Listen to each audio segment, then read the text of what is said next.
محمد صلى الله عليه وسلم وعلى آله وصحبه أجمعين أما بعد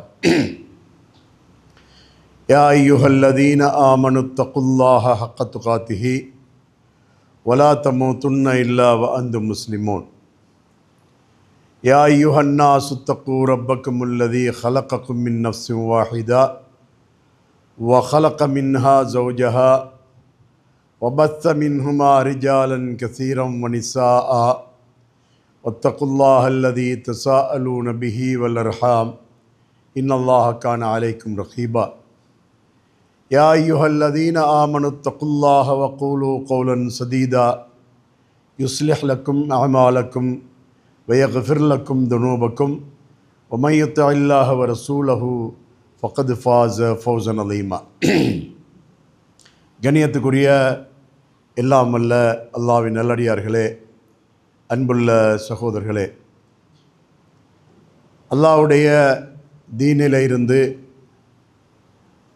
நம்முடைய நேரத்துக்கும் காலத்துக்கும் ஏற்ற அளவுக்கு ஒரு சில செய்திகளை விளங்கிக் கொள்வதற்காக நமது நேரத்தை ஒதுக்கி இங்கு நாம் சிறிது நேரம் அமர்ந்திருக்கின்றோம். அல்லாஹ்வுடைய தீன் என்பது எப்போதும் நாம் படித்து விளங்கி கொண்டே இருக்க வேண்டிய மிக முக்கியமான ஒன்று. மனிதன் மறதியாளன், மறந்துவிடக்கூடியவன். அதனால்தான் அல்லாஹு தஆலா சொல்கிறான், ஃபதக்கிர் ஃபஇன்ன திக்ரா தன்ஃபவுல் முஃமினீன். நீர் நினைவூட்டுவீராக, இந்த நினைவூட்டலானது மூமின்களுக்கு பயனளிக்கும் என்பதாக அல்லாஹ் சொல்லி காட்டுகிறான். நமக்கு தெரிந்ததையே திரும்ப திரும்ப சொல்ல வேண்டும் என்பதை அல்லாஹ் இங்கு சொல்லுகின்றான். தொழுகை எடுத்துக்கொண்டா எல்லா தொழுகையிலும் சூரத்துல் ஃபாத்திஹா ஓதப்பட்டு கொண்டே இருக்கின்றது. ஒரு தொழுகையின் எத்தனை ரக்காத்துகளோ அத்தனை ரக்காத்துகளிலும் சூரத்துல் ஃபாத்திஹா ஓதப்பட்டு கொண்டே இருக்கின்றது. அன்று நபி ஸல்லல்லாஹு அலைஹி வஸல்லம் ஓதிய அதே அத்தஹியாத்தை தான் இன்றும் நான் ஓதிக்கொண்டிருக்கின்றோம். அன்று நபி அவர்கள் தொழுத அதே தொழுகையுடைய அமைப்பைத்தான் இன்றும் நாம் தொழுது கொண்டிருக்கின்றோம். இதே போல மார்க்கத்தை நாம் ஒவ்வொரு நாளும், ஒவ்வொரு கணமும், ஒவ்வொரு பொழுதும் நாம் நினைவூட்டி படித்து கொண்டே இருக்க வேண்டும். இன்று தலைப்பாக அமானிதம் பேணுதல் என்ற தலைப்பு தரப்பட்டிருக்கின்றது. அமானிதம் என்பது நமது வாழ்க்கையிலே பலவாறாக இந்த அமானிதத்தை நாம் நோக்கலாம். கொஞ்சம் தயவு செஞ்சு அந்த பெண்ணு கேட்குற பிள்ளைகள் முன்னுக்கு வந்துடுங்க. நீங்கள் ஆளுக்கால் சேர்ந்து கூட கதைக்காதுங்க. கதைக்கிற இடம் அல்லது, கோவிச்சுக்கொள்ளாங்க நான் சொன்னது.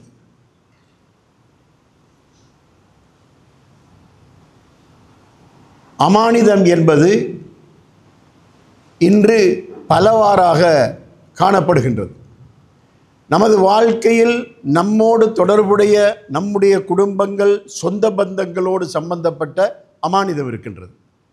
ஒரு பொருளை ஒருவரிடத்தில் ஒப்படைத்தால் அதை எந்த விதமான சேதாரமும் இல்லாமல் அவரிடத்தில் திருப்பி ஒப்படைப்பது என்பது ஒரு அமானிதம்.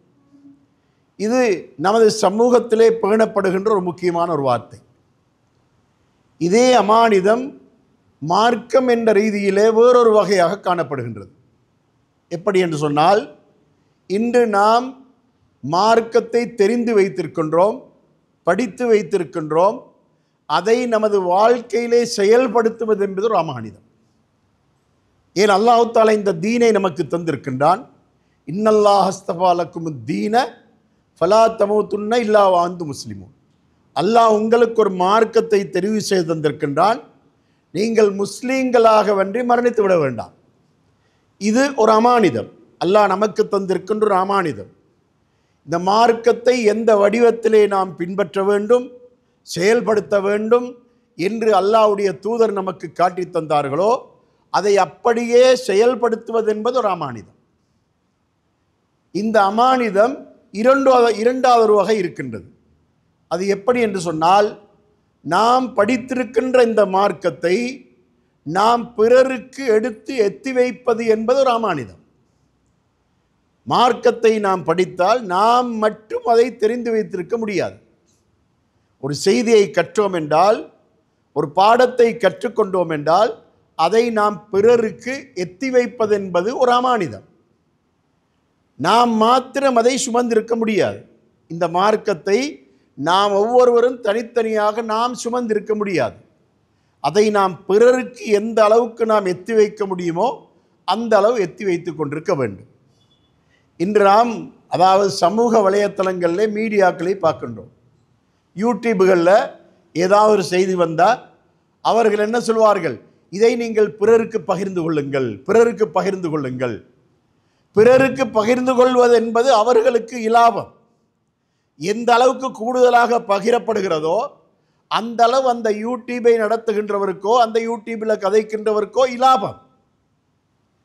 அது சாதாரணமாக ஒரு யூடியூப் இந்த வலைத்தளத்தில் இந்த மீடியாக்கள்லேயே இந்த அளவுக்கு என்று சொன்னால், நாம் படித்திருக்கின்ற இந்த மார்க்கத்தை நாம் பிறருக்கு எடுத்து எத்தி வைப்பது எந்த அளவு அமானிதம். இந்த அமானிதம் என்ற வார்த்தையை நாம் அல்லாஹ்வுடைய தூதர் ஸல்லல்லாஹு அலைஹி வஸல்லம் அவர்களிலிருந்து கற்றுக்கொள்ள முடியும். நபி அவர்கள் ஹஜ்ஜுடைய அந்த சந்தர்ப்பத்திலே மினாவில் இருக்கின்ற நேரத்திலே அவர்கள் மக்களை பார்த்து சொன்னார். மக்களை பார்த்து அல்லாஹ் தஆலா திருமறை குர்ஆனை இறக்குகிறான். அல் யௌம அக்மல்து லக்கும் தீனக்கும் வ அத்மம்து அலைக்கும் நிஅமதி வ ரதீது லக்குமுல் இஸ்லாம தீனா. அந்த அரஃபாவுடைய நாளையிலே அல்லாஹ் தஆலா இந்த திருமறை வசனத்தை இறக்குகிறான். இன்றைய நாளில் உங்களுக்கு உங்களது மார்க்கத்தை நான் பரிபூர்ணப்படுத்தி விட்டேன் என்று அல்லாஹ் தஆலா திருமறை வசனத்தை இறக்குகிறான்.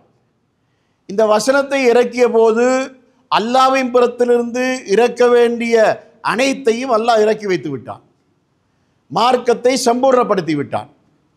இது யாருக்கு கொடுக்கப்பட்டது? அல்லாஹ்வுடைய தூதருக்கு இறக்கப்பட்டது.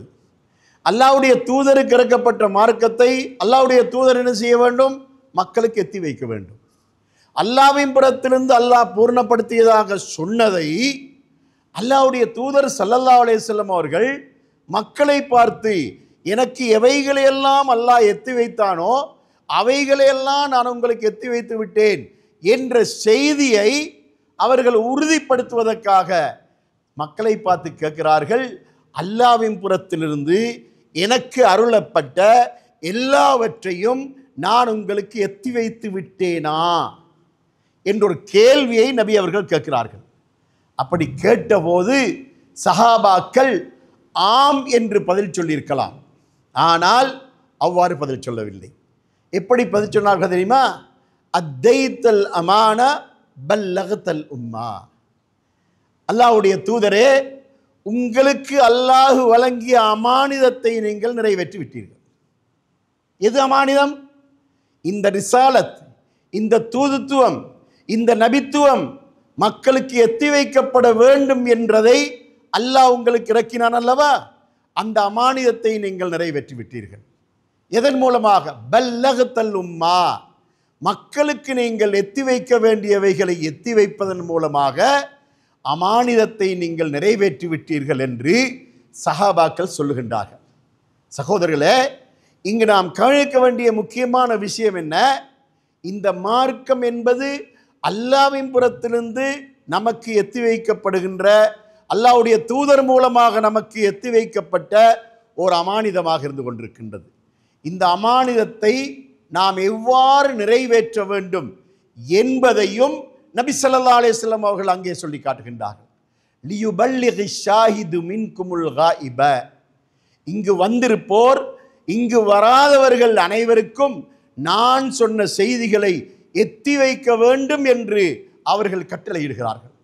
யார் யாரெல்லாம் நான் இங்கு என்னென்ன தகவல்களை உங்களுக்கு தந்தேனோ, என்னென்ன செய்திகளை உங்களுக்கு நான் சொன்னேனோ, அவை அனைத்தையும் இங்கு வராதவர்களுக்கு நீங்கள் எத்தி வைக்க வேண்டும் என்ற இந்த செய்தியை நபி ஸல்லல்லாஹு அலைஹி வஸல்லம் அவர்கள் அங்கு சஹாபாக்களுக்கு சொன்னார்கள். இப்பொழுது இந்த வார்த்தை அன்று அந்த ஹஜ்ஜத்துல் விதாவுக்கு மட்டும் உரிய வார்த்தையா?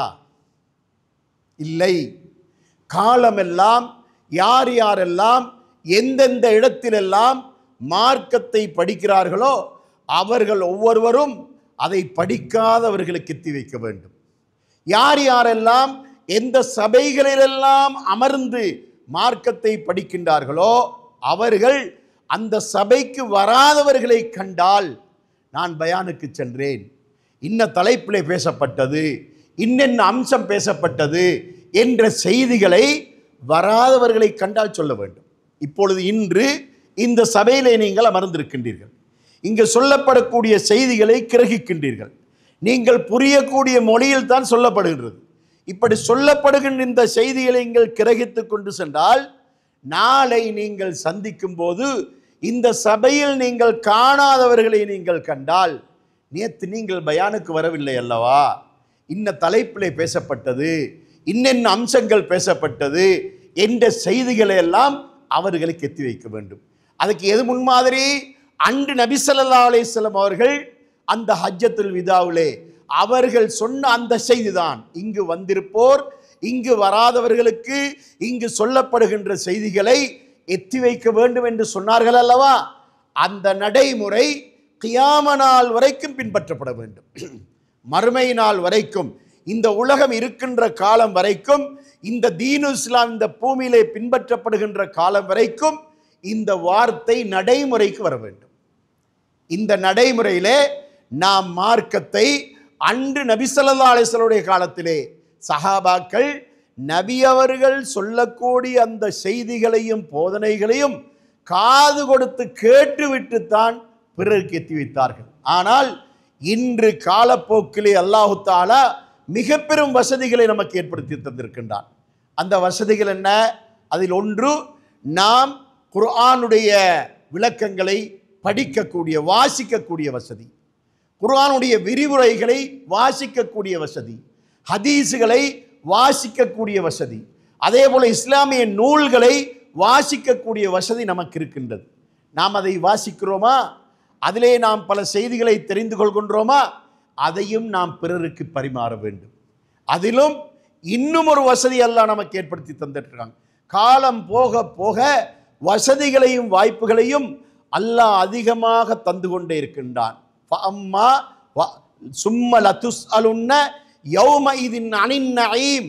மறுமை நாளையிலே அல்லாஹ் உங்களுக்கு புரிந்த அருட்கொடைகளை பற்றி கண்டிப்பாக நீங்கள் கேட்கப்படுவீர்கள், விசாரிக்கப்படுவீர்கள் என்று அல்லாஹ் தஆலா சொல்லி காட்டுகின்றான். நபி ஸல்லல்லாஹு அலைஹி வஸல்லம் காலத்திலே இல்லாத மிக பெரும் அருட்கொடைகள் இந்த காலத்தில் இருக்கின்றன. அந்த அருட்கொடைகளை நாம் பயன்படுத்திவிட்டு அதற்கு அல்லாஹ்விடத்தில் பதில் சொல்ல கடமைப்படுகின்றோம். எப்படி? மொபைல் போனை எடுத்தால் அந்த மொபைல் போனில் இன்று யூடியூபிலே நிறைய பயானுகள் வருகின்றன. இந்த பயானுகளை நாம் கேட்கிறோம். இதை கேட்டுவிட்டால் நாம் சும்மா இருந்து விடக்கூடாது. யார் யாருக்கெல்லாம் இதை ஷேர் பண்ண முடியுமோ அவங்க எல்லோருக்கும் அனுப்பிவிட வேண்டும். நாம் கேட்டதை பிறரையும் கேட்க வைக்க வேண்டும். இந்த மொபைல் போன் என்பது நமக்கு ஒரு சோதனையான ஒரு கருவிதான். இந்த கருவி பாவமான காரியங்களையும் இதை கொண்டு செய்ய முடியும், நன்மையான காரியங்களையும் செய்ய முடியும். அல் குர்ஆனை நாம் இங்கே இது திலாவத்துடைய அல் குர்ஆன் திலாவத்தை காது கொடுத்து கேட்கக்கூடிய அளவுக்கு இந்த மொபைல் போனிலே வசதி இருக்கின்றது. குர்ஆனுடைய வசனங்களை வாசிப்பதற்கு வசதி இருக்கின்றது. குர்ஆனை நேரடியாக நாம் எப்படி குர்ஆன் பிரதிகளை எடுத்து ஓதுகின்றோமோ அதுபோல ஓதுவதற்கு நமக்கு வசதி இருக்கின்றது. இதே மாதிரியாக பயானுகளை கேட்பதற்கு நமக்கு வசதி இருக்கின்றது. இப்படியான பயானுகளை நாம் கேட்டுவிட்டால் நாம் மாத்திரம் கேட்டுவிட்டு சும்மா இருந்து விடக்கூடாது. யார் யாருக்கெல்லாம் இதை அனுப்ப முடியுமோ அவர்களுக்கெல்லாம் அனுப்பி அவர்களையும் கேட்க வைக்க வேண்டும். இப்படியான இன்று நேர்வழியை அடைந்து கொள்வதற்கான மிக பெரும் வசதிகளையும் வாய்ப்புகளையும் அல்லாஹ் தஆலா இப்படியான இந்த கருவியின் மூலமாக நமக்கு ஏற்படுத்தி இருக்கின்றான். நாம் இதன் மூலமாக நேர்வழியைத்தான் அதிகப்படுத்த வேண்டும், இல்லாமல் வழிகேடுகளை ஏற்படுத்தி கொள்ளக்கூடாது. இதிலே சினிமா இருக்கின்றது, இதிலே ப்ளூ ஃபிலிம் இருக்கின்றது, என்னென்ன அசிங்கங்கள் இருக்கின்றனவோ அவையெல்லாம் இருக்கின்றன. அந்த வாசலை நாம் எப்போதும் பூட்டு போட்டே வைக்க வேண்டும். அதை திறந்து வைத்து விடவே கூடாது. அந்த அளவுக்கு இதன் மூலமாக நாம் நன்மைகளை அடைந்து கொள்ள வேண்டும். அதனால் இந்த மார்க்கம் என்பது நம்மீது சுமத்தப்பட்டிருக்கின்ற ஓர் அமானிதம் என்பதை நாம் மறந்துவிடக்கூடாது. சகோதரர்களே, இந்த ஊர் கடந்த காலங்களில் எப்படி இருந்தது என்பது இன்று புதிய தலைமுறைகளுக்கு தெரியாது. சுமார் ஒரு 24, 25, 30 வயதுடையவர்களுக்கு கடந்த காலத்திலே இந்த ஊர் எப்படி இருந்தது என்பது தெரியாது. கடந்த காலத்திலே இந்த ஊரிலே குர்ஆன் சுன்னாவை பேசுகின்ற விரல் விட்டு எண்ணக்கூடிய ஒரு சிலர் இருந்தார்கள். நமக்கென்று காலூண்டி இருப்பதற்கு சொந்தமான ஒரு இடம் நமக்கு இருக்கவில்லை. இந்த ஊரிலே இந்த தீனுக்காக உயிர் தியாகம் செய்த ஒரு தியாகமும் நடந்திருக்கின்றது. அந்த அளவுக்கு போராட்டத்தோடு வளர்த்தெடுத்த ஊர் தான் இந்த ஊர். அந்த காலத்திலே இந்த தாவாவுக்காக மிக பெரும் அர்ப்பணிப்புகளை எல்லாம் செய்தார்கள். அந்த அர்ப்பணிப்பு செய்த காலங்களிலெல்லாம் நமது இளைஞர்களுடைய, நமது சகோதரர்களுடைய அவர்களுடைய பொறுப்பெல்லாம் என்னவென்று சொன்னால், யார் யாரையெல்லாம் சந்திக்கின்றார்களோ அவர்களுக்கெல்லாம் இந்த தாவாவை எத்தி வைத்து கொண்டே இருப்பார்கள். பயானுகளுக்காக புதிய புதிய முகங்களை அழைத்து கொண்டே இருப்பார்கள். அப்படியான முயற்சிகள் எல்லாம் கடந்த காலத்திலே நடைபெற்றதன் மூலமாகத்தான் இப்படியான ஒரு சொந்த இடம் நமக்கு வருவதற்கு காரணமாக அமைந்தது. அதனோடு அப்படியே அதனுடைய அந்த செயல்பாடு நின்றுவிடக்கூடாது. அது நின்று விட்டதாகத்தான் நான் உணர்கிறேன். அது நின்றுவிடக்கூடாது. இப்போதும் நாம் என்ன செய்ய வேண்டும்? நம்மை பற்றி தவறான எண்ணத்தோடு யாரெல்லாம் இருக்கின்றார்களோ அவர்களை நாம் அணுக வேண்டும். அவர்களுக்கு நமக்கு தெரிந்த சத்தியத்தை சொல்லிக் கொண்டிருக்க வேண்டும். நாம் பின்பற்றுகின்ற மார்க்கத்துடைய முக்கியத்துவம் என்ன என்பதை நாம் அவர்களுக்கு சொல்ல வேண்டும். குர்ஆன் சுன்னாவுடைய வழிகாட்டல் என்றால் என்னவென்பதை அவர்களோடு நாம் கலந்துரையாட வேண்டும். இன்று சமூகத்திலே நமக்கு எத்தனையோ வகையான உறவுகள் இருக்கின்றன. திருமண ரீதியான உறவுகள், திருமணங்களிலே கலந்து கொள்கின்றோம். குடும்ப ரீதியான உறவுகள், வியாபார ரீதியான உறவுகள், கொடுக்கல் வாங்கல் ரீதியான உறவுகள் என்று பல வகையான உறவுகள் நமது சமூகத்தில் இருக்கின்றன. அந்த உறவுகளுக்கு மார்க்கம் என்பது ஒரு தடையாக இருப்பதில்லை. இந்த பள்ளிவாசல் ஜமாத்தாக இருந்தாலும் சரி, அடுத்த பள்ளிவாசல் ஜமாத்தாக இருந்தாலும் சரி, இது போன்ற அம்சங்களிலே நாம் எல்லோரும் கலந்து கொள்கின்றோம். அதே நேரத்திலே மார்க்கம் என்ற விஷயத்தை அவர்களோடு கதைப்பதற்கு நமக்கு எந்த விதமான தடையும் இல்லை. எந்த விதமான கதவுகளும் மூடப்பட்டிருக்கவில்லை. அவர்களோடு நாம் நன்றாக கதைக்க முடியும், தெளிவாக சொல்ல முடியும். அதனால் நமக்கு தெரிந்த சத்தியத்தை அவர்களுக்கு சொல்லிக் கொண்டிருக்கின்ற கடமை நமக்கு இருந்து கொண்டிருக்கின்றது. நமது சொந்த பந்தங்களை சந்திப்பதற்காக நாம் சில சந்தர்ப்பங்களிலே சில இடங்களுக்கு, சில வீடுகளுக்கு, சில குடும்பங்களுக்கு நாம் செல்கின்றோம். சென்று அவர்களை சந்திக்கின்றோம். அப்படி சந்திக்கின்ற அந்த சந்திப்பின் போது வெறுமனே சொந்த பந்த உறவுகளை மட்டும் பேசாமல், அல்லது நாம் போன நோக்கத்தை மட்டும் பேசாமல், அந்த இடத்திலே அவர்களுக்கு நமக்கு தெரிந்த சத்தியத்தை, தீனுல் இஸ்லாத்தை நாம் அவர்களுக்கு எடுத்து சொல்கின்ற முயற்சியில் ஈடுபட வேண்டும். அல்லாஹ்வுடைய நல்லடியார்களே, அன்புள்ள சகோதர சகோதரிகளே, திருமறை குர்ஆன் நமக்கு ஒரு அழகான வழிகாட்டல் செய்கின்றது. அந்த வழிகாட்டல் எப்படி என்று சொன்னால், அதாவது யூசுப் அலைஹிஸ்ஸலாம் அவர்கள் சிறையில் அடைக்கப்படுகின்றார்கள். சிறையில் இருக்கின்ற நேரத்திலே 2 பேர் அவர்களிடத்திலே இரண்டு கேள்வி கேட்கின்றார்கள். அந்த கேள்வி கேட்கின்ற அந்த நேரத்தை யூசுப் அலைஹிஸ்ஸலாம் அவர்கள் தாவாவுக்கு பயன்படுத்துகின்றார்கள். ஒருவர் கேட்கிறார், நான் ஒரு கனவு கண்டேன். அதாவது ஒரு கூடையை தலையின் மீது வைத்து கொண்டு போகின்ற நேரத்திலே அந்த கூடைக்கு மேலால் பறவைகள் வந்து அந்த கூடையிலே உள்ள உணவுகளை கொத்தி கொண்டிருக்க கனவு கண்டேன். இன்னும் மற்றவர் சொல்கின்றார், நான் அரசனுக்கு பல ரசங்களை நான் புகட்டி கொண்டிருக்க கனவு கண்டேன் என்று அவர் சொல்லுகின்றார். இந்த 2 கனவையும் கேட்டுவிட்டு யூசுப் அலைஹிஸ்ஸலாம் அவர்கள் கனவுக்கு விளக்கம் சொல்லக்கூடிய ஆற்றல் உள்ளவர்களாக இருந்தார்கள். ஆனால் அவர்கள் அந்த நேரத்தை தாவாவுக்கு பயன்படுத்துகின்றார்கள். கேட்ட கேள்விக்கு உடனே பதில் சொல்லவில்லை. அவர்கள் சொல்கிறார்கள், சரி, உங்கள் இருவருக்கு நான் பதில் சொல்லுகிறேன், கொஞ்சம் பொறுங்கள் என்று சொல்லிவிட்டு அவர்கள் அந்த 2 பேரையும் ஏகத்துவத்தின் பக்கம் அழைக்கின்றார்கள், அல்லாஹ்வின் பக்கமாக அழைக்கின்றார்கள். அவர்கள் கேட்கின்றார்கள், அர்பாபும் முத்தஃபர்ரிகூன கைருன் அமில்லாஹுல் வாஹிதுல் கஹார், ஒருவர் ஒரே ஒரு இறைவனை வணங்குவது சிறந்ததா அல்லது பல கடவுள்களை வணங்குவது சிறந்ததா என்று அவர்களுக்கு தௌஹீதை உணர்த்துகின்றார்கள். ஷிர்க்கை பற்றிய தெளிவை உணர்த்துகின்றார்கள். தெளிவை உணர்த்தி மார்க்கத்தின் ஒரு தெளிவை ஏற்படுத்தினதுக்கு பின்னால்தான் கேள்விக்கு பதில் சொல்கின்றார்கள், கனவுக்கு விளக்கம் சொல்கின்றார்கள். ஒருவருக்கு என்ன சொல்கின்றார்கள்?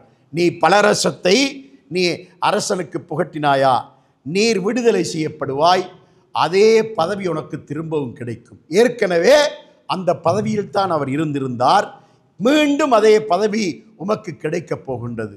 அடுத்தவருக்கு சொல்கின்றார், தலையிலே உள்ள கூடையிலே அந்த பறவைகள் கொத்தி கொண்டு சென்றன அல்லவா, அதற்குரிய விளக்கம் என்னவென்றால், உனக்கு மரண தண்டனை வழங்கப்படும், உன்னுடைய கழுத்து துண்டிக்கப்படும், தலை துண்டிக்கப்படும் என்று விளக்கம் சொன்னார்கள். சொன்னது போலவே நடந்து விட்டது. ஆனால் இங்கு நாம் விளங்கிக் கொள்ள வேண்டிய விஷயம் என்ன?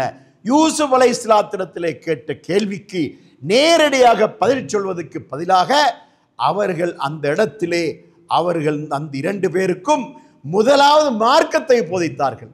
அதற்கு பின்னால் தான் அவர்கள் அந்த கனவுக்கு விளக்கம் சொன்னார்கள் என்பதை திருமறை குர்ஆன் நமக்கு எடுத்து சொல்கின்றது. சகோதரர்களே, உங்களுடைய வீட்டுக்கு உங்களுடைய உறவினர் ஒருவர் வருகின்றார். அவருக்கு கொஞ்சம் பணம் தேவைப்பட்டது, கடன் கேட்டு வருகிறார். ஒரு 10,000 ரூபாய் தாரீங்களா என்று கேட்கிறார். கேட்ட உடனே அவர் நம்பிக்கையானவர், நாணயமானவர், தந்து விடுவார். உங்களுக்கு கொடுக்க மனம் வருகிறது. ஆனால் நீங்கள் அதை அவசரப்பட்டு கொடுப்பதற்கு பதிலாக அவரை அமர வைத்து அவருக்கு உங்களுக்கு தெரிந்த மார்க்கத்தை கொஞ்சம் சொல்ல வேண்டும். சொல்லி அவர் அதனுடைய தெளிவை அவருக்கு ஏற்படுத்தி அதற்கு பின்னால கேட்ட கடனை கொடுக்க வேண்டும். இப்பொழுது உங்களுக்கு 2 நன்மை. ஒரு நன்மை என்ன? நீங்கள் அவருக்கு கடன் கொடுப்பது நன்மை. கடன் கொடுக்கின்ற நன்மை எப்படிப்பட்டது தெரியுமா?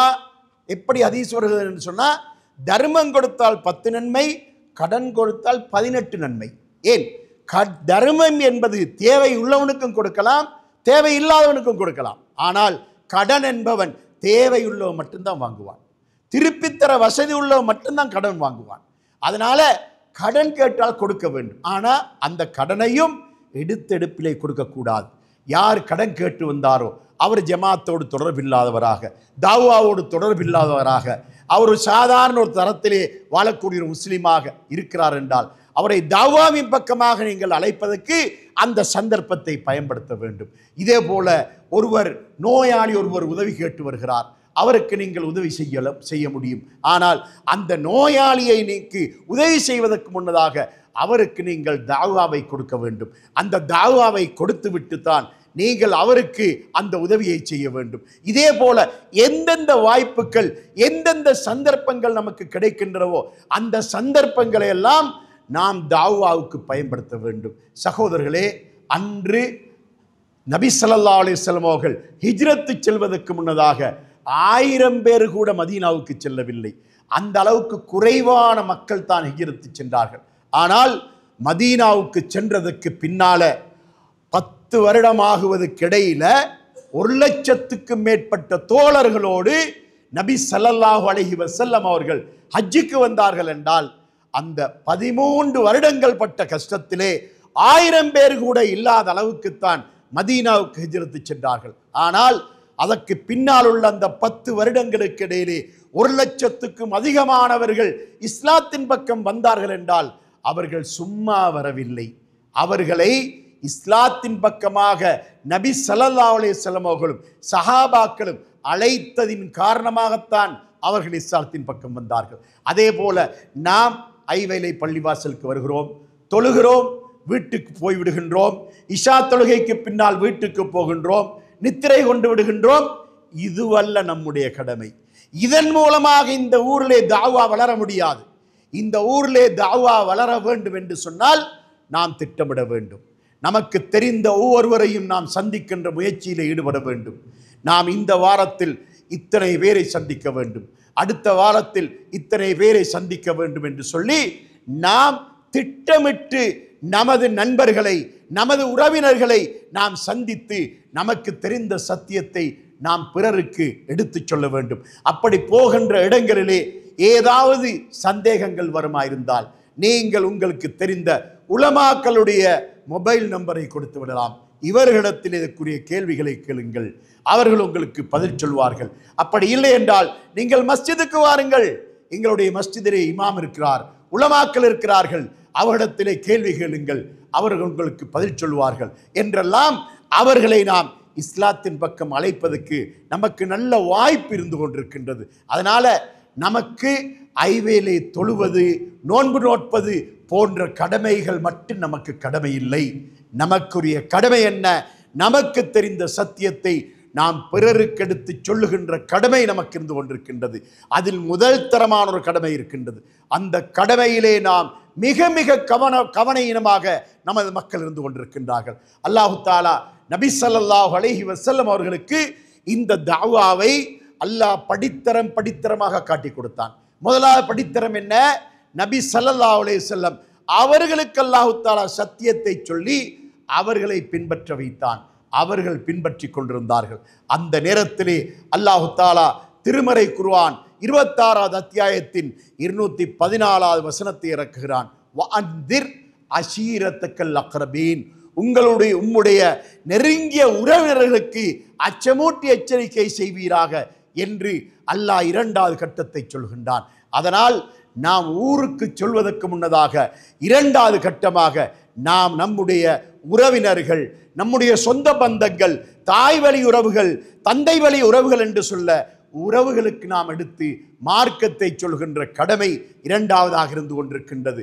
3வதான கடமைதான் பொதுமக்களுக்கு சொல்கின்ற கடமை நமக்கு இருந்து கொண்டிருக்கின்றது. சகோதரர்களே, முதலாவதாக நமது வீட்டிலிருந்து நாம் ஆரம்பிக்க வேண்டும். நமது வீட்டிலே மனைவி தொழுகை விஷயத்திலே முழுமையாக இருக்கின்றாவா இல்லையா, அதை கவனிக்கின்ற பொறுப்பு, கடமை கணவனுக்கு இருந்து கொண்டிருக்கின்றது. நபி ஸல்லல்லாஹு அலைஹி வஸல்லம் அவர்கள் நமக்கு மிக அழகாக வழிகாட்டினார்கள். நபி அவர்கள் கியாமுல் லைலுக்காக, இரவு தொழுகைக்காக அவர்கள் எழுந்து நீண்ட நேரம் தொழுவார்கள். தொழுது கொண்டிருந்து விட்டு ஃபஜ்ருடைய நேரம் நெருங்குகின்ற போது ஆயிஷா நாயகியை எழுப்புவார்கள். யா ஆயிஷா கூமி அவுத்திரி, ஆயிஷாவை எழும்பு, வித்திரு தொழு என்று ஆயிஷா நாயகி எழுப்புவார்கள். கணவனுடைய பொறுப்பு என்ன? அவர் மட்டும் தொழுவதல்ல, மனைவியை தொழ வைக்க வேண்டும். கணவனுடைய பொறுப்பு என்ன?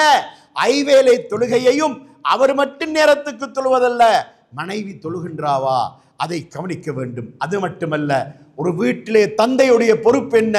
அவர் வீட்டிலிருந்து தொழுகைக்காக புறப்படுவதற்கு முன்னதாக தொழுகைக்குரிய நேரம் நெருங்கி வருகின்ற போது தன்னுடைய ஆண் பிள்ளைகள், தொழக்கூடிய வயதுடைய பிள்ளைகள் இருந்தால் அந்த பிள்ளைகள் அவர்கள் அசட்டையாக இருக்கின்றார்களா, அலட்சியமாக இருக்கின்றார்களா, அந்த பிள்ளைகளை நாம் அந்த இடத்திலே தொழுகைக்குடைய உணர்வை ஏற்படுத்த வேண்டும். தொழுகைக்கு நேரமாகிறது, உது செய்து கொள்ளுங்கள், பள்ளிவாசலுக்கு செல்ல வேண்டும் என்று அந்த பிள்ளைகளுக்கு அந்த உணர்வை ஊட்ட வேண்டும்.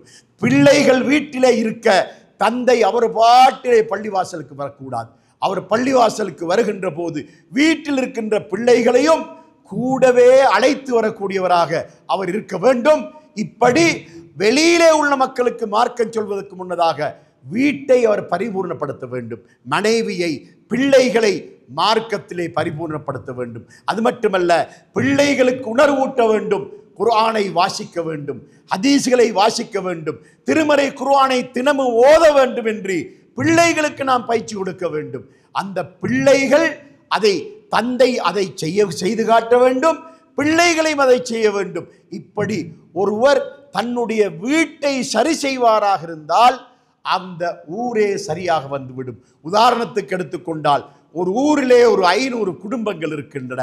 இந்த 500 குடும்பங்களிலும் ஒவ்வொரு குடும்பத்திலும் இந்த செயல்பாடு நடந்து வருகின்றது என்று சொன்னால் அந்த ஊர் முழுவதும் தாவாவிலே சம்பூர்ணமாகிவிடும், இபாதத்திலே சம்பூர்ணமாகிவிடும், அல்லாஹ்வுக்கு செய்ய வேண்டிய வணக்க வழிபாடுகளிலே சம்பூர்ணமாகிவிடும். ஏன்?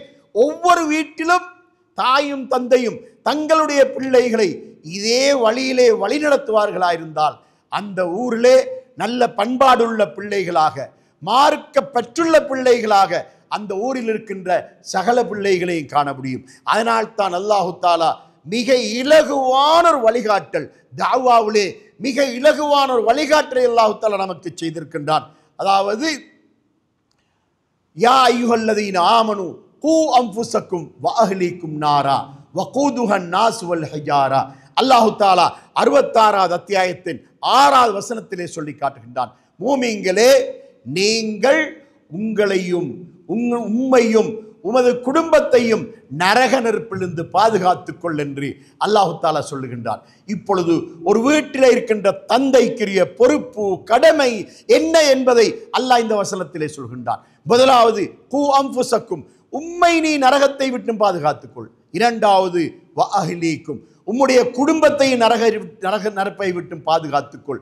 ஒவ்வொரு வீட்டிலும் இருக்கின்ற தந்தைக்குரிய கடமை என்ன என்பதை அல்லாஹ் இங்கே சொல்லி காட்டுகின்றான். அந்த பிள்ளை சாலிகான பிள்ளையாக இருக்க வேண்டும்.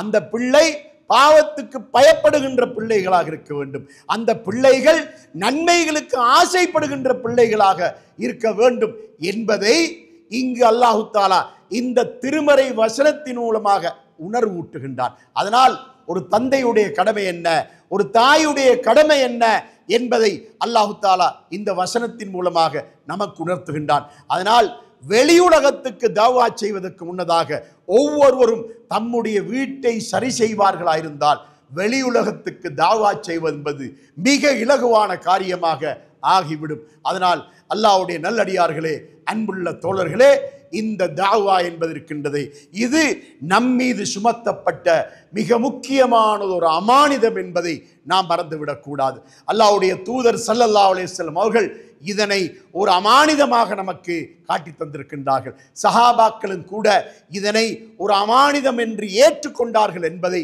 நாம் அவர்கள் ஹஜ்ஜத்துல் வதாவிலே சொன்ன அந்த வார்த்தையை வைத்து நாம் இந்த இடத்திலே உணர்கின்றோம். நபி அவர்கள் கேட்ட கேள்விகளுக்கு, அந்த கேள்விக்கு சஹாபாக்கள் சொன்ன பதில் என்ன? அத்தைத்தல் அமானா பல்லகத்தல் உம்மா.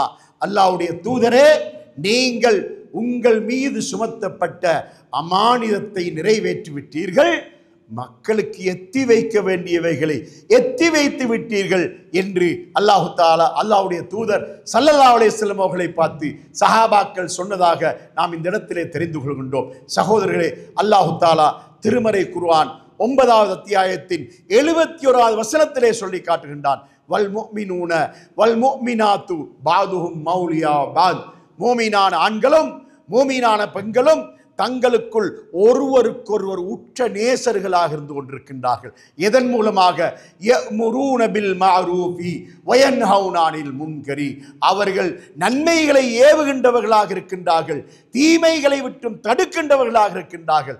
அதன் மூலமாகத்தான் அவர்கள் சகோதரர்கள். அல்லாஹ் தஆலா நமது சகோதரத்துவத்துக்கான காரணத்தையும் அடையாளத்தையும் சொல்லி காட்டுகின்றார். சகோதரத்துவம் என்பது முஸ்லிம் சமுதாயத்திலே பிறந்து விட்டோம் என்பதற்காக சகோதரத்துவம் இல்லை. இந்த திருமறை வசனத்தை நன்றாக கவனித்து பாருங்கள். நான் ஒரு முஸ்லிம், நான் கலிமா சொல்லியிருக்கிறேன், என்னுடைய தாய் ஒரு முஸ்லிம், என்னுடைய தந்தை ஒரு முஸ்லிம் என்று சொன்னதுக்காக நமக்கு சகோதரத்துவம் இல்லை. நமது சகோதரத்துவத்துக்கான காரணத்தையும் அடையாளத்தையும் அல்லாஹ் என்ன சொல்கிறான்? நன்மைகளை ஏவுகின்றவர்களாகவும் தீமைகளை தடுக்கின்றவர்களாகவும் இருப்பதன் மூலமாகத்தான் நீங்கள் சகோதரர்கள். அதனால நமது சகோதரத்துவத்துக்கான காரணத்தை அல்லாஹ் தஆலா இந்த இடத்திலே தெளிவாக எடுத்து சொல்கின்றார். அதனால் சகோதரர்களே, நாம் படித்த இந்த மார்க்கத்தை, இந்த தீனை இந்த ஊரிலே நாம் செயல்படுத்த வேண்டுமாயிருந்தால் யார் யாருக்கெல்லாம் இந்த சத்தியத்தை நாம் எடுத்து சொல்ல முடியுமோ அவர்களுக்கு கண்டிப்பாக நாம் இதை எடுத்து சொல்ல வேண்டும். நம்மோடு தொடர்புடைய, இந்த பள்ளிவாசலோடு தொடர்பில்லாத பலர் இருக்கின்றார்கள். அவர்கள் நம்மோடு எல்லா வகையான உறவிலும் இருக்கின்றார்கள். கொடுக்கல் வாங்கலிலே, வியாபாரங்களிலே, திருமண வைபவங்களில் கலந்து கொள்வதிலே, எல்லா வகையிலும் அவர்கள் நம்மோடு நெருங்கிய உறவுள்ளவர்களாக இருந்து கொண்டிருக்கின்றார்கள். ஆனால் நம்முடைய மஸ்ஜிதுக்கு அவர்கள் வருகிறார்கள் இல்லை. நாம் ஏற்பாடு செய்கின்ற பயான்களை கேட்க அவர்கள் வருகிறார்கள் இல்லை என்று சொன்னால் நமக்குரிய பொறுப்பு என்ன? நாம் இதனுடைய முக்கியத்துவத்தை எடுத்து சொல்ல வேண்டுமா இல்லையா? ஒரே ஒரு உதாரணத்தை உங்களுக்கு சொல்கின்றேன். நீங்கள் நன்றாக சிந்தனை செய்து பாருங்கள். 5 வருடத்துக்கு ஒரு முறை பாராளுமன்ற தேர்தல் வருகின்றது. அதே போல பிரதேச சபை தேர்தல் வருகின்றது.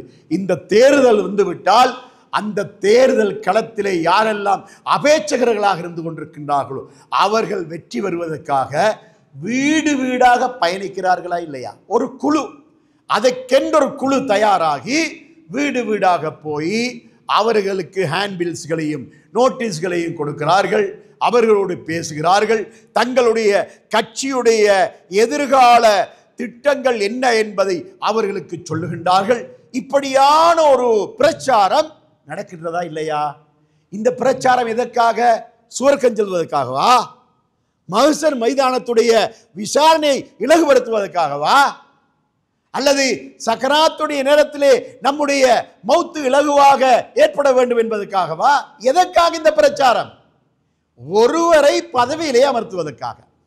ஒரு குழு 15 பேர் 20 பேர் 30 பேர் சேர்ந்து குழு குழுவாக வீடு வீடாக போய் பிரச்சாரம் செய்கிறார்கள். அதாவது அந்த தேர்தல் காலம் வந்துவிட்டா 1 மாதம் 1.5 மாதம் 2 மாதத்துக்கு அந்த பிரச்சாரம் நடந்து கொண்டே இருக்கின்றது. இந்த பிரச்சாரத்துடைய நோக்கம் ஒரே ஒரு நபரை அந்த இடத்திலே அந்த பதவியிலே அமர்த்துவதுதான் நோக்கம். அதற்காக இந்த அளவு முயற்சி செய்கின்றோம் என்று சொன்னால் இதே உதாரணத்தை மறுபக்கம் திருப்பி பார்ப்போம். அல்லாஹ்வுடைய தீனை சொல்லுவதற்காக நாம் வீடு வீடாக போகிறோமா? குடும்பம் குடும்பமாக போகிறோமா? ஒரு திருமண நிகழ்ச்சி வந்து விட்டால் வலீமாவுக்கு சொல்வதற்கு லிஸ்ட் போடுகின்றோம். யார் யாருக்கு சொல்ல வேண்டும் எல்லாம் நாம் பட்டியல் போடுகின்றோம். அந்த பட்டியல் போட்டு அவர்கள் எல்லோரையும் அழைக்கின்றோம். அவர்களுக்கு கண்டிப்பாக நீங்கள் கலந்து கொள்ள வேண்டும் என்று அவர்களை வலியுறுத்துகின்றோம். இப்படியெல்லாம் சொல்லி அந்த வலீமாவை நடத்தி முடிக்கின்றோம். ஆனால் அல்லாஹ்வுடைய தீனை மக்களுக்கு சொல்வதற்காக நாம் இந்த அளவு முயற்சி செய்கின்றோமா? வீடு வீடாக போகின்றோமா? குடும்பங்களை சந்திக்கின்றோமா? அதாவது பெரியப்பாவுக்கு சுகையினம் பார்க்க போகிறோம், சாச்சாவுக்கு சுகையினம் பார்க்க போகிறோம், மாமிக்கு சுகையினம் பார்க்க போகிறோம். ஆனால் அதே மாமிக்கு தீனை சொல்கிறோமா? தாவத்து செய்கிறோமா? அதே பெரியப்பாவுக்கு தாவத்து செய்கின்றோமா? நமக்கு தெரிந்த சத்தியத்தை சொல்லுகிறோமா? நோய் வந்தால் மட்டும் பார்க்க போகிறோம். ஆனால் அவர்கள் நரகம் போகக்கூடாது, சுவர்க்கம் போக வேண்டும், ஷிர்க்கை பற்றி அவர்களுக்கு சொல்ல வேண்டும், பித்அத்தை பற்றி அவர்களுக்கு சொல்ல வேண்டும். முயற்சி செய்கிறோமா? இந்த முயற்சி நம்மிடத்திலே நாம் அதாவது துனியாவுடைய விஷயத்திலே எந்த அளவுக்கு நாம் ஈடுபடுகின்றோமோ அதே அளவுக்கு மார்க்கத்தின் விஷயத்திலே நாம் ஈடுபட்டோம் என்று சொன்னால் மாஷா அல்லாஹ் இந்த ஊரில் இருக்கின்ற சகல பள்ளிவாசல்களும் குர்ஆன் சுன்னா அமைப்பில் உள்ள பள்ளிவாசலாக மாற்றி அமைக்கப்படுகின்ற ஒரு முயற்சியிலே நாம் கண்டிப்பாக ஈடுபட்டு முடியும். அதனால் சகோதரர்களே, இந்த தீன் என்பது இருக்கின்றதே, நாம் வெறுமனே சடங்குக்காக சம்பிரதாயத்துக்காக பின்பற்றுவதல்ல இந்த தீன். இந்த தீன் ஒரு அமானிதம். இந்த அமானிதத்தை நாம் நிறைவேற்ற வேண்டுமாயிருந்தால், இந்த அமானிதத்தை நிறைவேற்றியவர்களாக அல்லாஹ்விடத்திலே நாம் கணிக்கப்பட வேண்டுமாயிருந்தால், நமக்கு தெரிந்த சத்தியத்தை நாம் பிறருக்கு சொல்லிக்கொண்டே இருக்க வேண்டும். அப்படி சொல்ல எடுத்த முயற்சியின் காரணமாகத்தான் இன்று நாடு பூராக இந்த சத்தியம் வளர்ந்திருக்கின்றது. ஆனால் இன்னும் வேகமாக வளருவதற்கு இடம் இருக்கின்றது. ஒவ்வொருவரும் இந்த பணியில் ஈடுபட வேண்டும். சகோதரர்களே, இந்த பணியை செய்வதற்கின்றதே இது மார்க்கத்தை படித்த உலமாக்களுக்கு மட்டுமுள்ள பொறுப்பு என்று அல்லாஹ் திருமறை குர்ஆனிலே சொல்லவில்லை. என்ன சொல்கின்றான் அல்லாஹ் தஆலா? என்ன சொல்கிறான்? அதாவது மூமீனான ஆண்கள் மூமீனான பெண்கள் என்று பொதுவாகத்தான் சொல்கிறான். அவர்கள் எல்லோருக்கும் உரிய கடமை என்று சொல்கின்றான். சத்தியத்தை எடுத்து சொல்ல வேண்டும், நன்மையை ஏவ வேண்டும், தீமையை தடுக்க வேண்டும் என்ற அந்த பொறுப்பை அல்லாஹ் எல்லோருக்கும் தான் சொல்கின்றான். இன்னும் ஒரு முக்கியமான விஷயத்தை கவனத்தில் கொள்ள வேண்டும். அது என்ன தெரியுமா? நபி ஸல்லல்லாஹு அலைஹி வஸல்லம் அவர்கள் ஹஜ்ஜுக்கு வந்திருந்த அவ்வளவு பேரையும் பார்த்து என்ன சொன்னார்கள்? லியுபல்லிகு ஷாஹிது மின்குமுல் காயிப, இங்கு வந்திருப்போர் இங்கு வராதவர்களுக்கு நான் சொன்ன செய்திகளை எத்தி வைக்க வேண்டும் என்று சொன்னார்களே. அங்கு வந்திருந்தவர்கள் எல்லோரும் உலமாக்களா? அது மட்டுமல்ல, அங்கு வந்திருந்தவர்களிலே ஆரம்ப காலத்திலே இஸ்லாத்தை ஏற்றுக்கொண்ட அபூபக்கர், உமர், உஸ்மான், அலி ரலியல்லாஹு அன்ஹு போன்ற சஹாபாக்களும் இருந்தார்கள். மக்கா வெற்றிக்கு முன்னால் இஸ்லாத்தை ஏற்றுக்கொண்டவர்கள் இருந்தார்கள். மக்கா வெற்றிக்கு பின்னால் இஸ்லாத்தை ஏற்றுக்கொண்டவர்களும் இருந்தார்கள். அந்த ஹஜ்ஜு தொடங்குவதற்கு சில மாதங்களுக்கு முன்னால் இஸ்லாத்தை ஏற்றுக்கொண்டவர்கள் இருந்தார்கள். ஒட்டுமொத்தமாக எல்லோரையும் பார்த்து சொன்னார்கள், யார் யாருக்கு என்னென்ன விஷயங்கள் மார்க்கத்தில் தெரியுமோ அதை எடுத்து சொல்லுங்கள், தெரியாதவைகளை சொல்லி உலம்பாதீர்கள், தெரிந்தவைகளை சொல்லுங்கள். மார்க்கத்தில் எது உங்களுக்கு தெரியுமோ அதை நீங்கள் பிறருக்கு சொல்லுங்கள் என்றுதான் இங்கு அல்லாஹ்வுடைய தூதர் ஸல்லல்லாஹு அலைஹி வஸல்லம் அவர்கள் சொன்னார்கள். அதனால் நமக்கு எது தெரியுமோ அதை நாம் பிறருக்கு சொல்கின்ற பொறுப்பும் கடமையும் நமக்கு இருக்கின்றது.